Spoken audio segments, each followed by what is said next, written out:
Hi everybody, do you want the same parts on your car that I used on Cruise Missile? Don't forget to check out davescustomparts.com.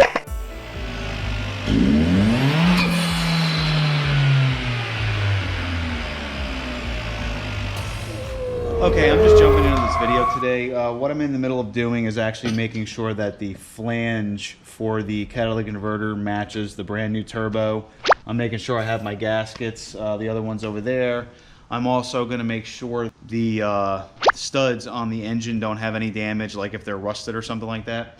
What I'm doing today is I'm going to be focusing on getting the coolant and oil lines off, getting the oil drain pipe off, and hopefully preserving the gasket. I think it's reusable, but of course GM has it out of stock. I recommend changing that, but if you can't get one, at least be careful with the one you do have. I might just use a little bit of silicone. If we have time today, I'm probably going to prime the turbo, or I might save priming the turbo in another video. So if you watched the other videos, you saw that we took the car to a dyno, had some pretty good power. Then what I was doing was upgrading my intercooler, which is the larger one that you can get on my website. The last video was me removing the intake system and exhaust from the turbo, and now we're focusing on the lines. Okay, from what I can tell, this one and this one should be coolant. This one should be oil supply.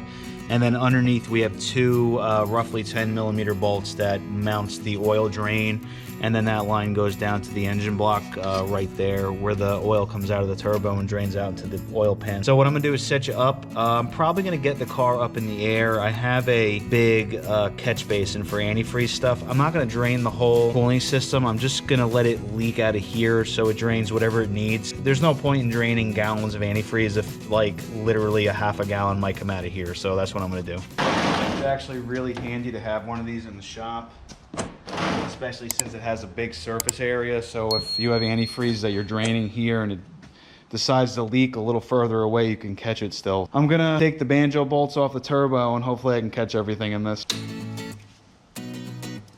Ooh.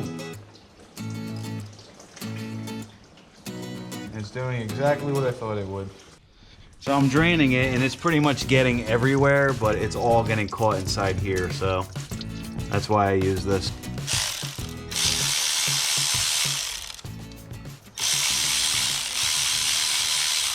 Okay, so the turbo finished draining. I'm gonna end up pulling this out, and then if you're wondering, I always have cardboard under the car. I'm gonna lay that out under where the turbo is gonna be and just let the oil drain right onto the cardboard, because it's probably only gonna be like, I would say a cup full.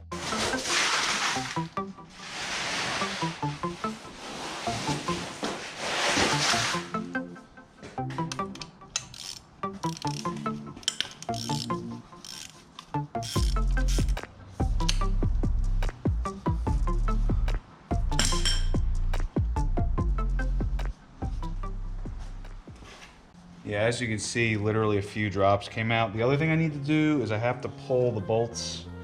There's two bolts that go up underneath the turbo. You can literally feel them right here. They're 10mm. I'm just gonna pull them out from up here so I don't have to go under the car.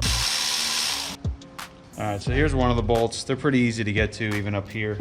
And now I just have the 4 bolts on the turbo and it should just pop right off.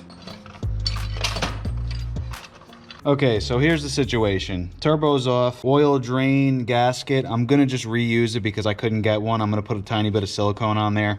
I can do that because it doesn't matter if the car needs work later on. It doesn't bother me, I'll just park it, but I recommend changing that. Okay, so what I'm gonna be doing now is I'm getting the turbos side by side. I wanna make sure everything lines up the same, and I wanna transfer everything from one turbo onto the other so we can do the install.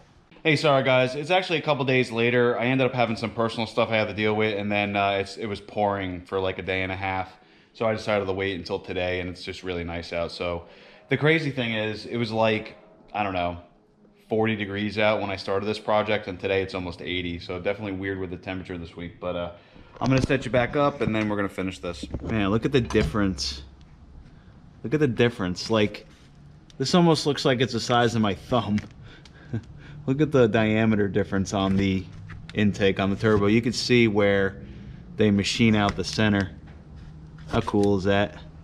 Okay, so the last thing I was doing was I was trying to prep the turbo for basically getting ready to go in the car. I want to get all the parts transferred from this turbo onto this turbo, and then what I want to do is show you guys how to oil this turbo. It's There's a couple ways of doing it, but the cleanest way of doing it is pulling out the probably the spark plug wires and just cranking the engine. I might do it that way. You could also pour some oil down into the turbo.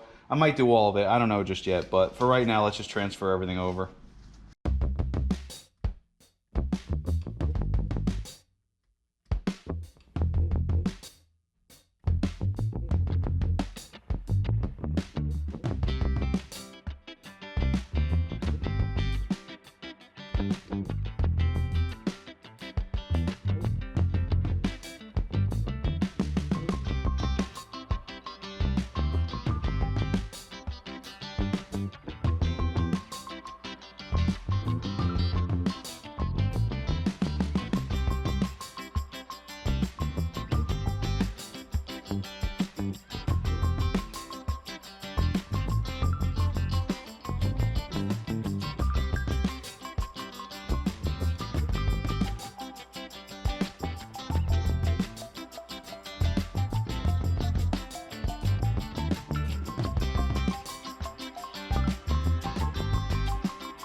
Okay, so basically you guys saw the other day that I got the turbo on the bench and I was swapping everything over. Originally I was thinking of putting it into this video, but I realized how much prep work there was taking for me to get the turbo back into the car because there was some testing I wanted to do.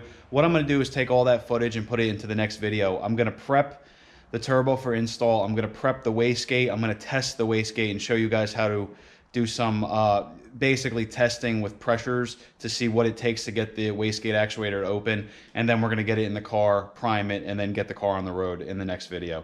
I want to separate everything just to make it easier because there's so many videos online, and I say and do so many different things that I like to try and make it easy for you guys to pinpoint what you're looking for, and I figured prepping the turbo and getting in the car should be all in one video instead of split between videos. So I'm going to end here. I appreciate you guys checking the video series out. I appreciate the members. You guys are awesome. You know, that the membership allows me to do cool things like, you know, maybe buy 2 different turbos and test them both out so you can figure out what the better buy might be. You know, I'd like to grow the channel to a point where I can do cool stuff like that, where I can test performance parts, test maybe aftermarket parts, test, you know, replacement parts, stuff like that. Just figure out what the best thing to put in your car. So I would love to do things like that. And, you know, if you guys support me, I can eventually get there. So thanks again, everyone. Have a very nice day. And if you ever need anything, just ask.